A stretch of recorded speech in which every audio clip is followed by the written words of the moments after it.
Hello everyone, in this video I'll be showing you a fire wizard build guide for in Baldur's Gate 3. So there are some pretty powerful fire spells, and I have some unique synergy that I haven't seen any other builds use, so I'm going to be showing you all that in this video.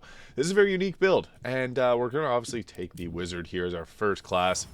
So there's not many opportunities for multi-classing when it comes to wizard because you want to have as many levels as you can, unless you're putting in something like sorcerer. So for the purpose of this build, we're just going to be going with strictly wizard with maybe a single level dip in something like cleric. As for our cantrips, we're going to take fireball because that's just kind of the that's the purpose of this build. I also like shocking grasp just in case there is water set up. We can use that to get a little extra damage. And minor illusion is fantastic because we can group enemies together using this and then drop a fireball on them. So these three are the best cantrips, I would say. Bone Chill has some usefulness as well as friends, but if you're the face of the party, take friends over shocking grasp.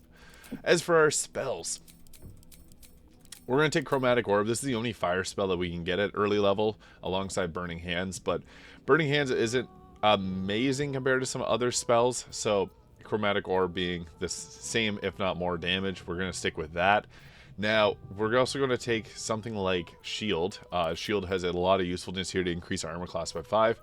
Magic missile is another one that we want to be taking. The reason being is if nothing else can hit, sometimes magic missile can. Mage armor is really great too to bring up your armor class to 13 plus dex modifier. Long Strider is another good spell because this increases movement speed by 3 meters and it lasts until long rest, so that's super useful. I'm also a fan of Find Familiar just for the extra utility that can bring. And then as for our spells that we're going to be, or as for our ability scores, this is where the build gets interesting because there's a few different ways we can go about building this. So we obviously want to have our intelligence as high as possible. Now, if this is your Tav or Dark Urge, take 17 intelligence and use the Hag's Hair to take that to 18, and then your first ability score will have you at 20. If it's not your Tav, leave it at 16. Constitution, we're going to have roughly around there. We can go a little bit higher with the Dexterity, as Dexterity is going to give us a higher armor class. So something like this, you even go take those 2 points, put them into Strength or into Charisma. So something like this, but if you want, you can also take your Constitution up to 15 there, as we can do Resilience in Constitution, which will give us a +1 Constitution, and give us the proficiency in Constitution saving throws, so we'll hold concentrations longer. Now, this is where the build gets interesting because there's a few different options that we can go with. I think the evocation wizard is going to be best for this. We get sculpt spells, so this allows us to save our teammates. So if we drop a fireball on them, it sculpts it around them, doesn't hit them. Enemies or allies automatically succeed their saving throws against these spells and take no damage. So we're going to be casting some spells that hit in a large area, so that's kind of a smart thing to take. Sleep can be a pretty decent spell early on for taking your creatures, because you can put 3 goblins to sleep with this one spell. We'll take Burning Hands because it's a fire spell. And Fog Cloud can be decent too, just for crowd control purposes. We'll actually take Grease. I don't know why I didn't think of Grease earlier. Grease can be changed into a fire surface. Not the best spell, but it can have some usefulness. So we're going to go with something like this for our prepared spells. You can swap out Find Familiar for Long Strider alternatively, but at level 3 is where we get our level 2 spells, and one of our most important ones was Scorching Ray. So this can be upcast to deal additional rays of fire. It does pretty good damage, and each of these has an attack roll, so it can crit. And we also are going to take Flaming Spear. So this is a summon, but it takes concentration. You make a big ball of fire. It's pretty nice, and especially for a fire build, it just makes sense. So for our prepared spells, I would take Scorching Ray just for the extra option for damage. That's probably our best early game damage option, honestly. And next level, I would take Bone Chill or Mage Hand. You can give oil pots to your Mage Hand and get them to throw them, which is an option. Hold Person. If you've never used it before, I highly recommend it, especially if your team is more so focused on martial classes, because they are going to get automatic critical hits from within 3 meters. But we can also benefit from this because there's certain gloves that allow us to cast spells at close range and deal a lot of damage. So we'll take that. And then Cloud of Daggers. A lot of people's favorite spell. I also think Mirror Image is nice for the +9 armor class. So for a prepared spells, probably something like this. Hold Person is just so powerful. And for our feat, we will take Intelligence up to 18 to prepare another spell. Every 2 levels, we get an increase to our spellcasting modifier and our saving throws, so we want to have that as high as possible. Now, here's where we get our next big fire spell with Fireball. Obviously, we're going to be using that a lot. It's a very crucial part of this build. I also like the Glyph of Warding. Haste is awesome too. Now, if I don't take Haste, someone will be in the comments being like, you should have taken Haste. This is the worst build ever. Now, I usually will take Haste, but I think that it's better left to a sorcerer who can twin it to yourself and someone else. So two for 1 cast is so much better. I think Glyph of Warding. Haste is great though still. Don't get me wrong. Haste is really good, but these are 2 fire spells, so we're going to take them. And for our prepared spells, Chromatic Orb always stays on. I think something like this is pretty solid. You can take off Hold Person and put on something else if you don't use it that much, or you can take a Find Familiar as well.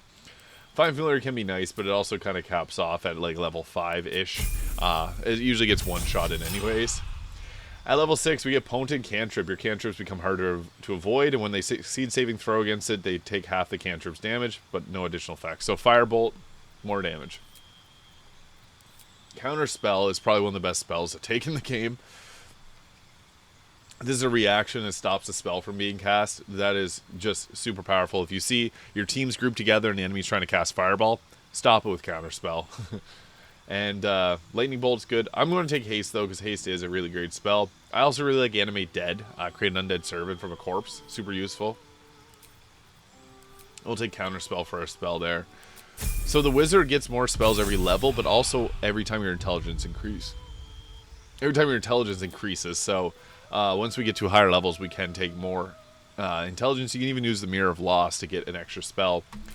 Wall of Fire, obviously, that's our fire spell for this level. Heat Shield can be okay. Wreath your body in flames. Provide resistance to fire or cold damage. Retaliate against melee attacks.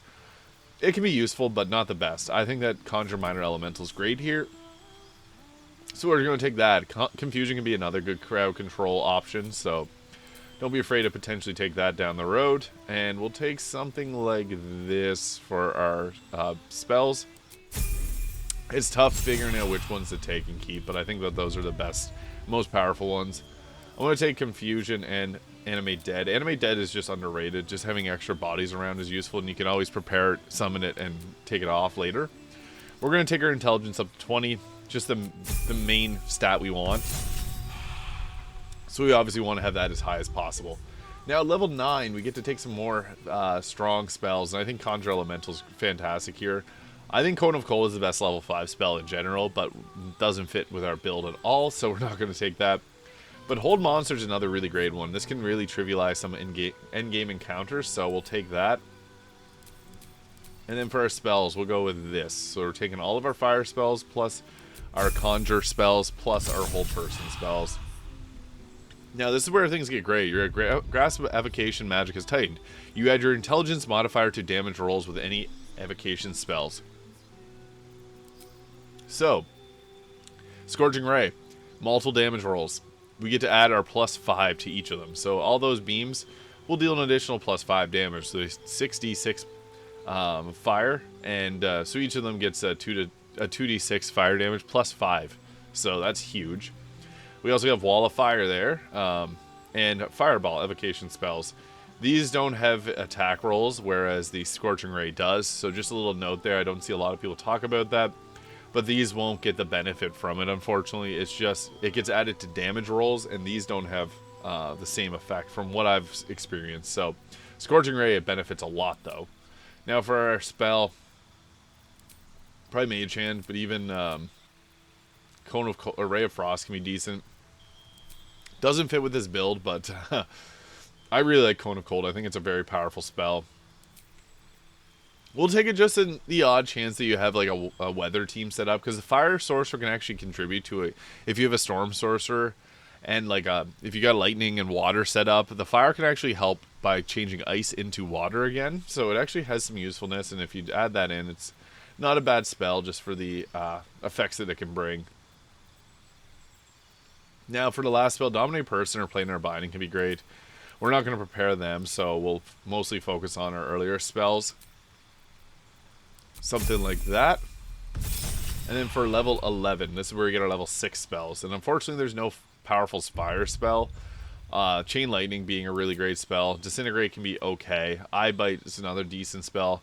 Globe of Invulnerability is really nice, though. Makes all creatures inside invulnerable to all damage, which is just huge. So we'll take probably both of these here to round it off. You can take your Flaming Spear, but having Chain Lightning, just a level 6 oops spell, if you need that save, can be huge. So we're going to take that. At level 12, we get ourselves another feat, but I think, as I said, we can add in the Cleric, and what this does for us, if you go with the War Domain, you get the bonus action attack, not the best option. With the Life Domain, we get Bless and Cure Wounds, and we can heal for extra damage. I think the Tempest, though, is the best. It gives us Thunder Wave and Fog Cloud, but then also, whenever we get attacked, we have reaction 2d8 of Lightning or Thunder. So extra damage just on attack is really great. And then for our prepared spell, Create Water can be decent. It won't synergize with this build, but again, if you have multiple, like a Storm Sorcerer, you can set them up with this.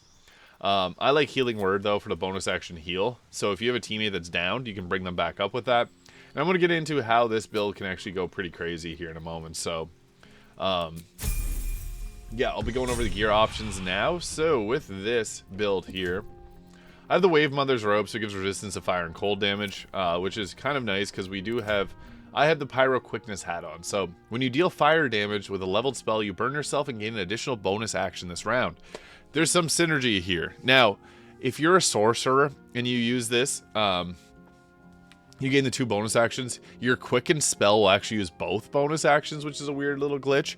So if you're a sorcerer, do a Quicken spell first, and then cast your normal spell, and then cast your spell. You'll be able to do 3 that way. For this, I think the best option is to use your... I would start off with like something like Black Hole for the Illithid attack. So Black Hole here. Create a point of intense gravity that pulls all enemies and possibly slows them. So you can use your Black Hole. As you can see, it's massive. And then it'll group all the enemies together. Drop a Fireball, and then you'll get another bonus action where you can use another Illithid ability. So...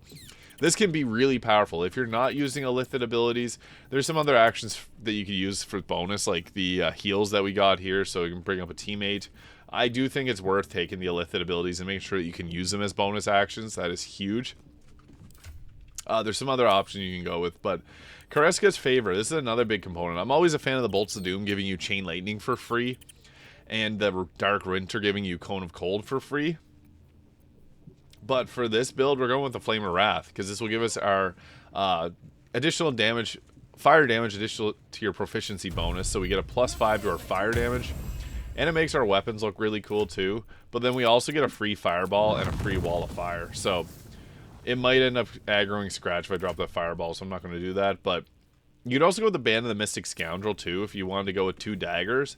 And then when you attack, you can use Hold Person afterwards. So that's another option if you wanted to use your bonus action on... you would do like a weapon stab, cast a fire spell, and then use the Hold Person. So what that would look like is if you had... I guess we'll put on put on 2 weapons here. I'm having a worse luck with that. Why is that not working? So there we go. We put on 2 weapons, and then we do our bonus action attack, which still has like quite a bit of damage. So we do our bonus action attack, get ourselves the ability to cast this as a bonus action with the Band of the Mystic Scoundrel. So after hitting a creature with a weapon attack, you can cast Illusion or Enchantment spell as a bonus action. So we would attack with our little blade. We would do our fire spell. So we drop a Fireball, and then once we drop the Fireball, I'm surprised it didn't aggro anyone. We get our extra bonus action. So 2 bonus actions, awesome. I don't know if that'll trigger it because we didn't attack anyone with it, but yeah, that extra bonus action can make a huge difference if you're using Illithid abilities or a Band of the Mystic Scoundrel. So there's quite nice abilities there. I also like the Crypt Lord Ring with Create Undead. I always bring in one of the elementals. I think that the Fire Myrmidon has some merit in this build. Because it has a good amount of health, but also has like some pretty damaging attacks with a Cinderous Swipe, Scorching Swipe. It has a normal attack, and it can hasten you, so that's really cool. Or I guess it has haste for itself, my bad. So it gets 2 actions, it can attack twice. That's pretty cool. So yeah, I really like that one. Not a lot of people use the Fire Myrmidon, but it is quite strong and a good use of your level 6 spell slot, which we can restore with certain items. And then also, for our Azer here, this is another fire spell, or another fire fella here, so we can bring him in. And he has some fire attacks with the Searing Smite, which is kind of nice, and Overheat, so those are the fire summons. Normally I prefer like a Storm Sorcerer or anything else, but we can have a 27 armor class with that plus, with the mirror image there. But then on top of that, since we can wear heavy armor, we can actually go with the Armor of Persistence here, which gives us a nice 33 armor class. Plus, we would take half damage from physical sources with the Blade Ward it comes with and resistance. So that's like the best version of this build. That 33 armor class is huge, but then also the ability to take half damage and -2 damage from all attacks. So very effective build in Baldur's Gate 3. It can be really strong, and while I do think a Storm Sorcerer is the best class in the game, this is still a pretty decent one. So yeah, there's a Fire Wizard build guide for Baldur's Gate 3. Thank you so much for watching. If you found this video useful, please hit that subscribe button below, and I'll see you in the next video.